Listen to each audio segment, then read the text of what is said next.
മുത്തപ്പൻ ജനിച്ച കഥ ഞാൻ പറഞ്ഞു. ഇനി ഞാൻ മുത്തപ്പൻ്റെ യാത്രയെ പറ്റിയാണ് പറയാൻ പോകുന്നത്.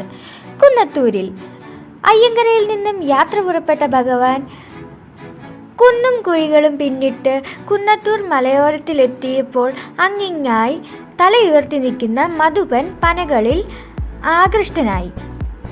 മലർച്ചൂടിയ മലകളും കവിത ചൊല്ലുന്ന കാട്ടരുവികളും കണ്ട് കൺകുളിർത്ത ഭഗവാൻ കുന്നത്തൂരിൻ്റെ പ്രകൃതി ഭംഗിയിൽ ആഹ്ലാദം പൂണ്ടു. കാണുന്ന മധുപൻ പനകളിൽ നിന്നും മാറി മാറി മധുപാനം നടത്താറുള്ള മായാമയൻ തൻ്റെ അവതാര കഥകളോർത്ത് ദുഃഖിതനായിരുന്നു. എന്നാൽ കുന്നത്തൂർ മലയിൽ കഴിയുന്ന അടിയാന്മാരായ മുത്തോരാൻ ചന്ദനും ഇളയവരും തങ്ങൾ ചെത്താറുള്ള പനയിൽ നിന്ന് പതിവായി മദ്യം ചോർത്തിയെടുക്കുന്നതായി ശ്രദ്ധിച്ചു.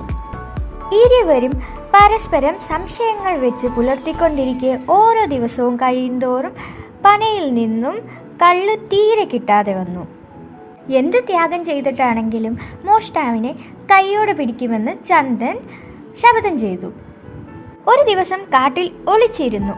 ഏറെ നേരം കഴിഞ്ഞപ്പോൾ ഒരു വൃദ്ധനായ മനുഷ്യൻ പനയുടെ മുകളിൽ ഇരുന്ന് മധുപാനം നടത്തുന്നത് കൊണ്ട് ചന്ദൻ കോപിതനായി.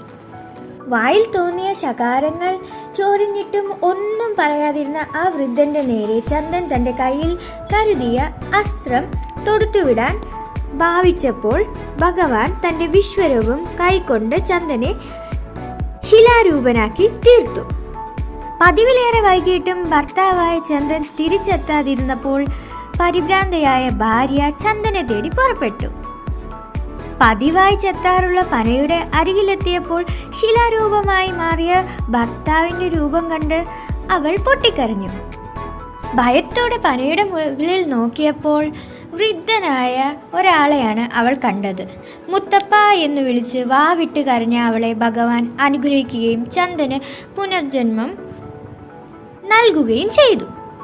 അടിയാന്മാരായ ആ ദമ്പതികളുടെ അതിർക്കടന്ന ഭക്തിയിൽ ഹലിവ് തോന്നിയ ഭഗവാൻ ശ്രീ മുത്തപ്പൻ എന്ന നാമത്തിൽ കുന്നത്തൂരിലെ മല തൻ്റെ ആവാസ സ്ഥലമാക്കി തിരഞ്ഞെടുത്തു. Thanks for watching. Subscribe for more videos.